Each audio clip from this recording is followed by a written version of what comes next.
The average visitor is looking for a good day out. Ideally, the Open Air Museum offers a full day for the whole family. Their first contact is usually through the website. It should give enough information to plan a visit without being confusing or frustrating. With just a few mouse clicks, the family arranges their visit.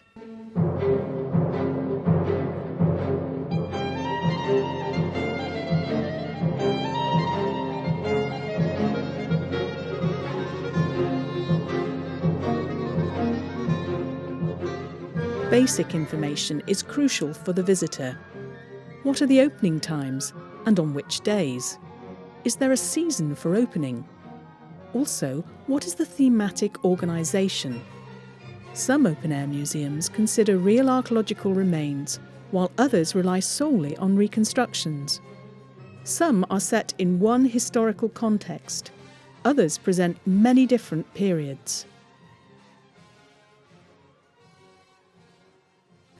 I've worked with a lot of open-air museums and traditional museums. Sometimes they have knowledge and expertise that I wish to use as a scientist, and other times we've had joint projects where we've worked together. It's a dialogue, and it's part of the dialogue with science, but it can also be part, and a good part, of the dialogue with the visitor.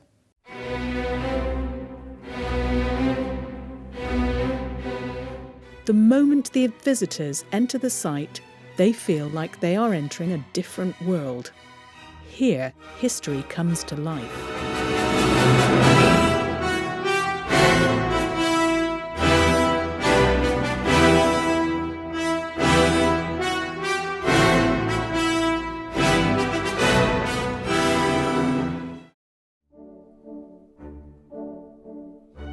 First impressions are very important. Not only should the site itself be neat and tidy, the staff that the visitors meet should be kind and helpful. The staff should also be aware that visitors have some primary concerns when coming to an open-air museum. What is there to do? Where can I get some coffee? Where are the facilities?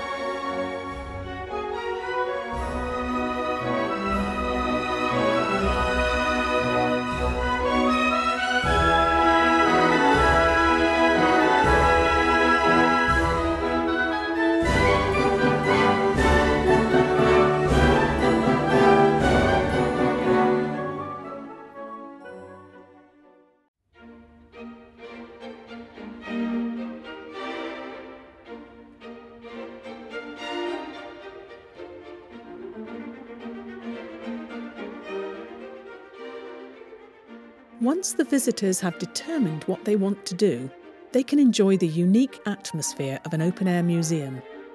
Staff should be on hand to explain things and give additional information, but should be aware of the visitors' needs.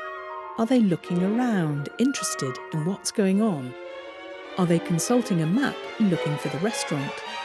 Are they eager to join in certain activities or hesitant? By assuming an open posture and kind disposition, the staff should be able to entice the visitor to interact with them.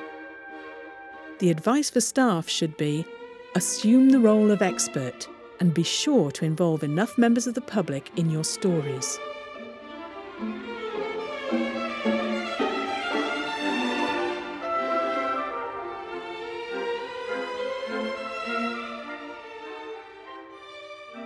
It's important that you think about how your process of research can engage children, teenagers, and parents or other adults.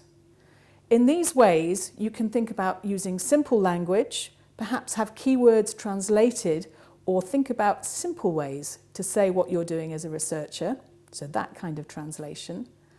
And you can also think about having objects themselves out to explain the processes. Those objects act as a physical prompt, and they will also be tactile things that children can touch, and that you can have a talk with the parents whilst the children are doing something else. So you have to have things that work at different levels.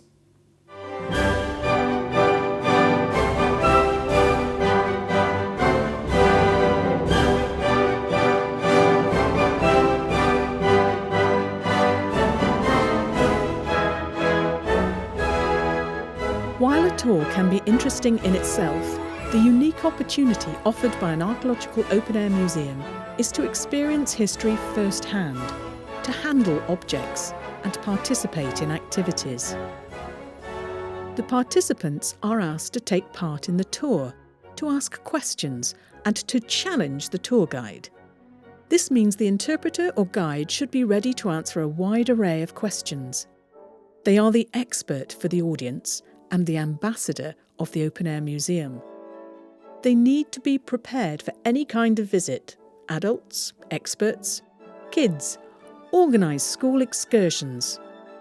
That is why one of the main purposes of an archaeological open-air museum is education. The live interpreters leave a lasting impression on the thousands of kids that visit the museum every year. It is important that the students are prepared for their visit so that they know what to expect and what is expected of them. It is a nice day out, but it is also meant to be an educational experience. The educational material used can be provided by the school or by the Archaeological Open-Air Museum, as long as it's appropriate for the students' age and fits into their study goals. The best solution is when the visit to the Archaeological Open-Air Museum is part of the school educational plan and programme.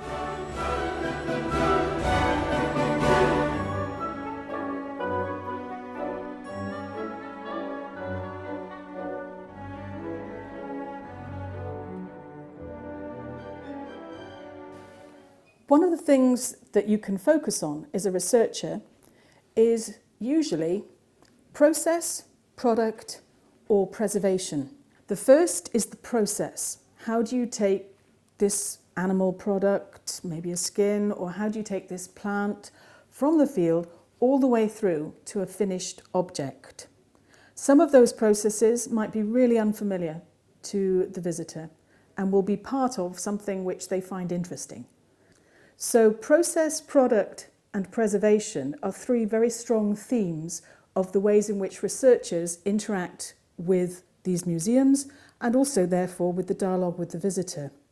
But sometimes the archaeological object might not be on site, or it might not be possible to have it. Perhaps it might be possible to show a replica. So for example, this little piece here is a real archaeological tool, but I also have a replica with me. And I can let visitors use the replica if they want. Other times you can maybe use a photograph or something which shows the object as it exists now. It might be only a fragment of a pot, but in this case it has a really interesting textile impression. In some cases you can use modern technology like these 3D prints to help you engage with the visitor. Examples of how to make tanned leather of the sort used in making that shoe. And you can also show some things which might be really unfamiliar, such as salmon skins, and how to get from what looks like dried sticks to really fine fibres to then spin them up and use them to make fine textile objects. Taken all together, there is usually a very strong way and a simple way to use keywords, simple words, to start the process of communicating what you're doing directly to the visitor.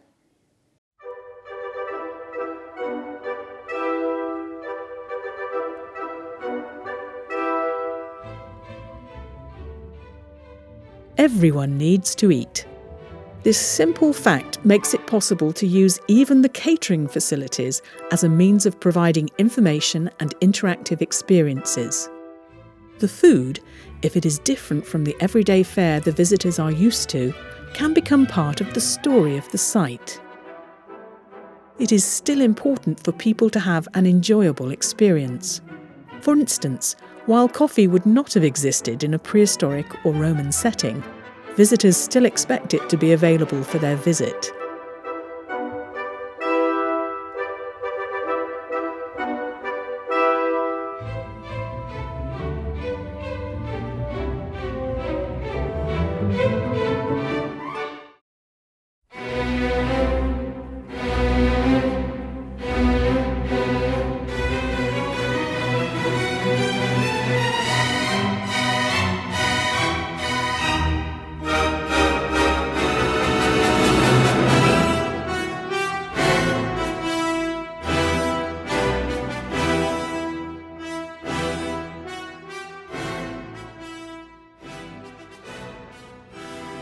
Giving the visitors a show at a set time and place can give a nice rhythm to the day.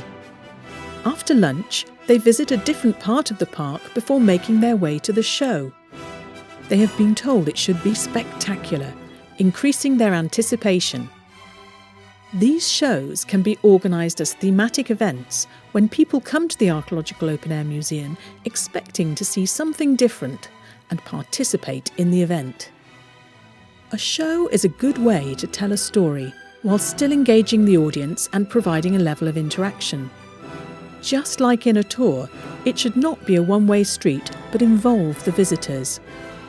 As Confucius said, "Tell me and I will forget.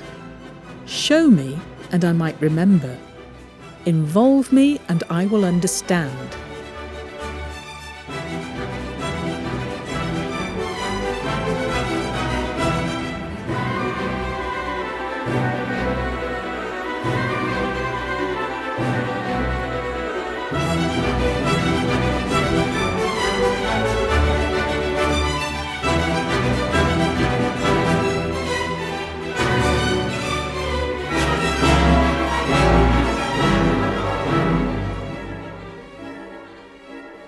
In conclusion, anybody conducting research with the museums or using their facilities really needs to engage with the dialogue with the visitor.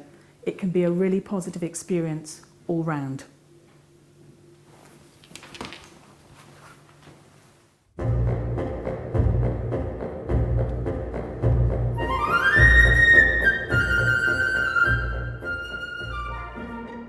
As important as the start of the visit is its conclusion. This is a perfect time to pick up that last memento or souvenir to show off at home. For the Archaeological Open Air Museum, it is also an opportunity to ask for feedback or offer a subscription. In this way, the visitors are invited to stay connected and plan their return visit.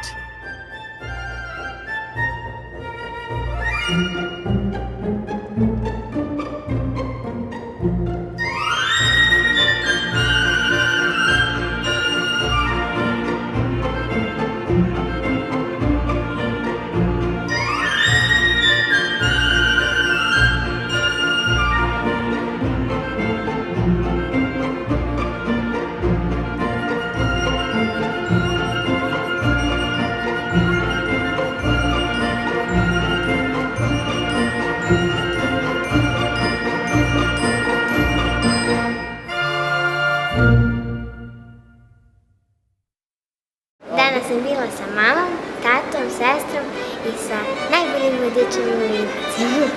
Toku godine u Arheološkom parku Mlinac organizujemo različite događaje i eventove gde se trudimo da privučemo što veći broj posetilaca i turista, kako stranih, tako i domaćih. Mi želimo u stvari turistima da prenesemo duh vremena starog Rima i atmosferu koja je vladala vilama, kućama i prilikom nekih kako svakodnevnih, tako i nekih posebnih događanja u njihovom životu. Preporučila bih i ostalim porodicama da dođu, da vide ovo mesto. Prelepo je, znači deca mogu mnogo toga naučiti, mnogo toga videti, što inače u nekim svakodnevnim uslovima nemaju prilike za tako nešto. Svidjeli su mi se grobnice kad smo prolazili tamo i bazeni kada smo išli da gledamo bazen.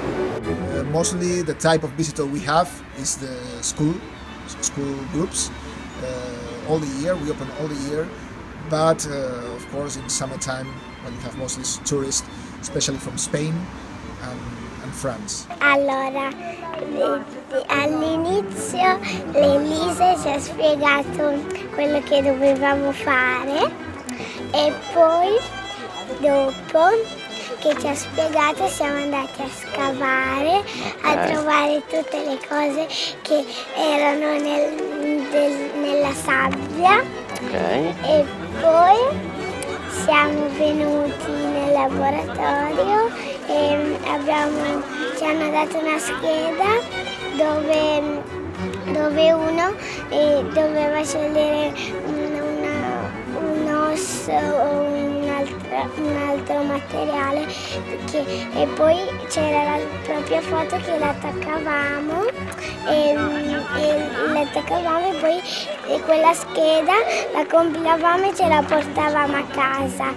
Ti mettevi seduto in ginocchio e iniziavi a raccogliere, cioè non potevi prenderli in mano, li aperti ma potevi spazzarli e guardare cos'erano. Noi allora, io lo conoscevo già perché sua sorella da piccola è venuta con la scuola e poi è da un po' che desideravo ritornare per portare lei e abbiamo colto l'occasione oggi anche approfittando del laboratorio che ci è stato offerto e quindi abbiamo visto tante cose interessanti. Beh, ci sono andata con la scuola e poi con la famiglia e questa è la terza volta che ci veniamo.